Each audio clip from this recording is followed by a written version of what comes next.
personal highlight for me to be able to introduce our next speaker.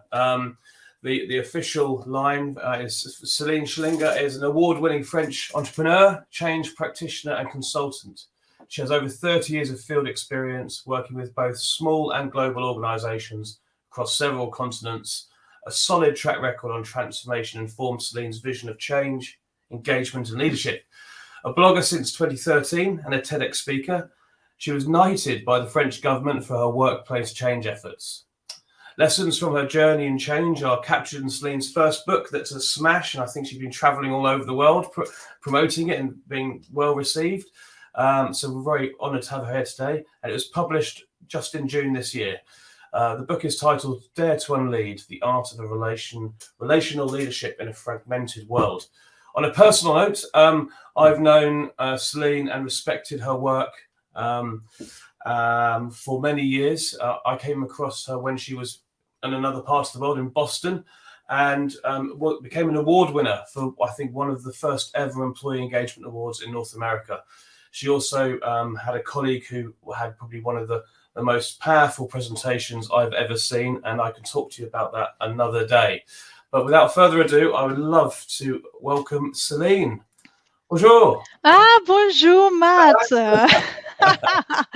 And bonjour, everybody. I'm really thrilled to be here. And it's a personal highlight for my day, my week as well, to be with you today and to reconnect even shortly with Matt, whom I've known indeed for about, I would say, maybe 10 years or so, a little bit less, but whose work has been and I don't say it to be nice, his work has been tremendously important to shine the light on initiatives and people and approaches that are not necessarily the ones that corporates, that organizations put forward. They are, I would say, more keen on highlighting the great work of their great leaders, CEOs, that kind of things, even those kind of people who go on stage and speak about their wonderful leadership style, and then some of them a bit later you find them either in jail or escaping legal systems for any sort of reason. Did you know that the first reason for an executive to step down, that was in a study I recall in this book, is misbehavior? So just saying, the real gems, the real progress happens in organizations, happens not necessarily at the top, but deep inside organizations. And that's why what Matt and his team are doing is so critically important. It is about showing everybody that change is possible and that you don't necessarily need a big title to make it happen. It can happen at the shop floor. It can happen in middle management. We need to stop bashing, criticizing middle managers for everything, and instead reflect on our own capacity to evolve the system. Voila, that was for an impromptu introduction to my speech. I didn't want to come with slides because you've probably had slides already, and I wanted this to be to remain in conversational if possible. So I'll take a look at comments and feel free to ask questions or add anything to what I say. As Matt said, I published this book. This is my first ever book, and it is the outcome of, I would say, 12 years of activism, trying to change things from the inside, from a large corporation, and then later on for the past 4 years from the outside as a consultant.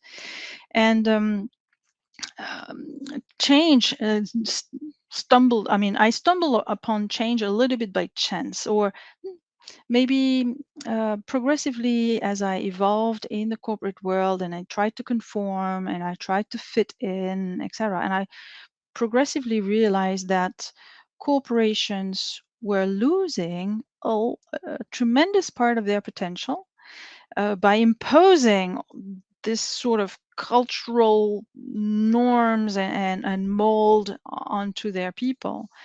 And it became progressively unbearable, I would say, to the point that I started something a little bit by chance, which became a movement, an employee movement, a grassroots movement. And that's where I discovered the power of grassroots networks, community building, engagement, and a sort of really a new approach to creating collective value that I thought had immense potential for business too.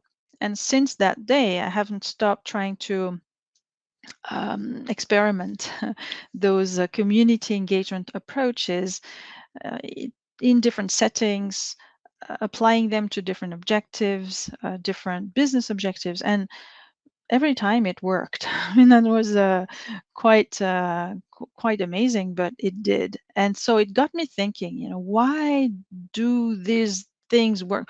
Why did I see this enormous aliveness and engagement and passion among my colleagues when they were involved, when they were engaged in that way, through those approaches, when I didn't see the same behaviors and mindset when the same people were organized, managed, led in a different way, in the traditional way.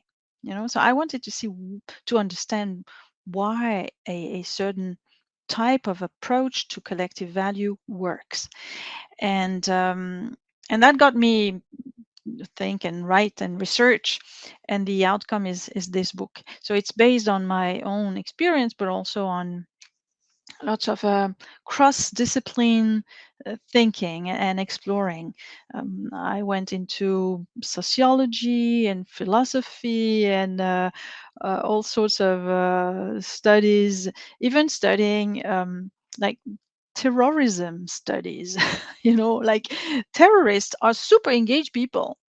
Are they, so different from us? Yes, the objective is definitely not the same, but some of the mechanisms are similar.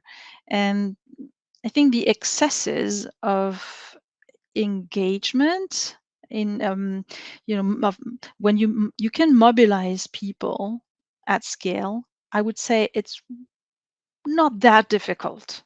In fact, when we think about it, it's not that difficult. Dictators have done it across the world for centuries, more than that. So what's different in the healthy and productive engagement that we're trying to achieve in organizations? So anyway, this is, I mean, you'll see the result of this research, and I would love if you could connect with me after you read it to share your impressions and whether you disagree with some things in that book. And a friend of mine told me to note down the questions I receive on this book, because the questions are what will help me and hopefully us who are interested in those topics to progress further and keep going. This book is not an end; it's hopefully the beginning of a conversation and a productive thought process. So anyway, in addition to those general considerations about this book, I wanted to share a few, like a really short summary of insights. They doesn't cover all the topics addressed in the book, but nevertheless, possibly, hopefully, interesting for you today. I wanted to talk about the workplace big disconnect. All right, you read everywhere on social media, on the press, etc. We hear about things like the big quit, the big resignation, the quiet quitting. There's all sorts of formulas. So I thought little bit as a joke to come up with mine. Mine is the big disconnect. And so, what's the big disconnect? Well, I think we live. First of all, we live in a world that has become and that is becoming. Further fragmented, more and more fragmented, right? You can regret it, we can lament it, but that's a fact. We will not return to a unity of views.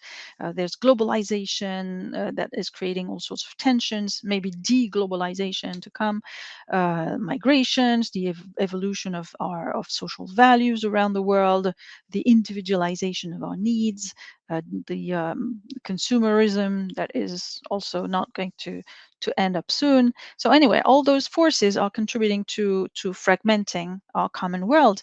And in this fragmented world, the workplace breeds its own forces for division. And part of it comes from its inability to properly handle its internal diversity. There was Ima talked about diversity previously, and I think it's one of the not blind spots, but one of the topics that organizations struggle with. And the big disconnect, in my opinion, I'll tell you what I understand behind this in this formula. The big disconnect produces frustrated individuals, ineffective teams, and suboptimal organizations. But we can do something about it. That's the good thing. So what is to summarize, it's an oversimplification, but hopefully helpful anyway. This big disconnect, in my opinion, is made of three things, three elements. The first one is a disconnect from our empowered selves. Our empowered selves. In our daily life, we decide for ourselves. We make choices, decisions, all the time. Sometimes, some decisions are really, really important. Um, who we partner with, where we, buy a home if we can, etc. But in the workplace, it seems like all this power is being stripped out of us, and we find ourselves with the very unpleasant feeling of being treated like children. We have to ask permission for about everything or anything, even for trivial things. We have to obey, to put up with unbearable things, to be humiliated sometimes. The experience of humiliation is extremely widespread in organizations. And this has a cost. It has a cost on people. You see the exploding number of burnouts and diseases and sometimes death from work, and the amount of disengagement. So it has a toll on organizations as well. The Gallup State of the Workplace report figures are definitely not great. You take a look at them and you see the amount of disengaged people is just skyrocketing. It's huge, and in fact, this first disconnect in our from our empowered selves is aggravated, I would say, by a second type of disconnect, which is the disconnect from one another. We see in modern organizations, especially large organizations, the inheritance from the past, from scientific management invented 100 years ago, Taylor and Gantt and Ford, etc. When what we see largely through org charts, even if organizations have evolved the way they work a little bit, we are still working very much and complaining about having to work in silos, and it's not just the organizational silos, but it's also the mindset, territorialism and this status silos as well. You have horizontal stratifications, in organizations. So it's pretty hard. And the third disconnect we need to cope with is the disconnect from a common aspiration. At least that's what I perceived throughout my corporate career. People are under pressure to deliver, and they tend to do so at the level of their department or their function or even their role or even themselves. And there's internal competition. You can see, I mean, it happens so often to have people in working in a same organization but having competing KPIs. So if one succeeds, the other cannot succeed, and vice versa. And this happens all the time. So you have competition for resources, for status, etc., and all this is exacerbated by performance management and individual rewards and that kind of things. So all this is complicated and ruins the lives of many, and that's why you see many people quitting the corporate world and deciding that they've had enough, and they can't take it anymore. And that's a shame. It's a pity, because the workplace is not only where value gets created, hopefully collective value, not just value for a few happy ones, but it's also the place where I think the workplace is a unique opportunity to mend, to reconnect society, more generally, more broadly, because it's the place where we have the opportunity to meet different people who are very different from us. And so there's a huge opportunity. We need to work on it, I believe. So what do I suggest? Well, against the big disconnect, why don't we try the great reconnect? So the great reconnect could be working on those three elements of disconnections. So disconnect from our empowered selves could be solved by re-empowering ourselves, not waiting for some manager to empower us, but empower ourselves and our colleagues. How do we develop agency? How do we create possibilities for choice, for adult conversations, for how do we create the possibility of for people to self-empower? you know um, there was a super interesting article I quote in the book that left his mark even after almost 10 years, by a gentleman who said, you cannot empower someone, you can only enable them. And I think the difference is really telling, really important. So developing agency, our own agency. So I'm thinking of change agents. I'm thinking of people who make how can I say, who act a little bit differently from what their organization might have expected, and who need to bear the consequences. It's not easy to be a change agent. It's not easy to do things a little bit differently. And so we need to learn also to self-protect and learn why, and be very, very clear about why we do this or that change. What is motivating us? The idea is to avoid replacing a domination by another domination, and you don't want to how can I say, challenge a bad system and replace it by another bad system, which you would be the the head of. That's not the point. All right, so developing agency, doing anything we can to develop that, to reconnect with our empowered selves.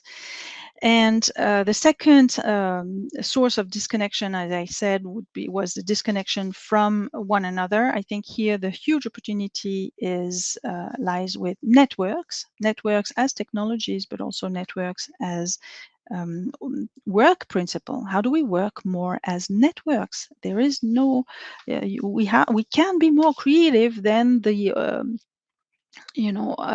traditional pyramid hierarchy, appointed teams with a leader at the top who decides and everybody else executing. We can do differently. And finally, reconnecting around a common aspiration. So the Great Reconnect, working on this third source of disconnect, from our common aspiration, would be, in my opinion, to develop, to nurture, to enable activist communities. How do we work more in an activist and in a community engagement mode? That's what I describe a few elements, a few examples in the book, and I'm sure you do have others. I think communities and activism are a huge source of learning, of growth, and of social connection. And all this, in my opinion, enables, produces, but also requires a very different type of leadership. We need to stop worshipping this individual hero, superior, exceptional person kind of leadership, and switch to a different understanding of leadership. I believe and leadership is a collective capacity. It's not an individual skill set. It's a little bit of an illusion to think that you can develop your leadership alone by reading books. uh, Leadership is something that needs to be developed together, collectively, by interacting around common work. It's very different. And so leadership is, again, I think, a collective experience, not an individual skill set. And since it's collective, it requires much more than logic and clarity and vision, those qualities often attributed or expectations of leaders. But it requires a capacity to connect with each other. That's why I keep talking about connection. But indeed, I think that's the key. It's the key because leadership is relational. It's a relation. Even work is a relation. And voila, that would be the end of my Well, speech here. yeah. Let's cultivate relations, as Matt and I have been doing, among others. I mean, with us and the people surrounding us. Thank you so much. I feel awful for interjecting. We're definitely going to have a few more breaks in the next year's one to allow us to overrun where needed with such fantastic content. It feels criminal to stop it so soon. No. I was done. I was done. Don't worry, Matt. Okay. And thank you so much for providing this opportunity to me and other super interesting people. Thank you. And is there anywhere next on the book tour destination? Is there anywhere exotic you're going to next? Philadelphia, first week of November for the Healthcare Business Women's Association annual conference. I can't wait. Fantastic. Well, safe travels, and I hope to see you in person very soon because it's been far too long. Yeah, fingers crossed. Take care. Bye, Matt. Bye-bye. Bye, everybody.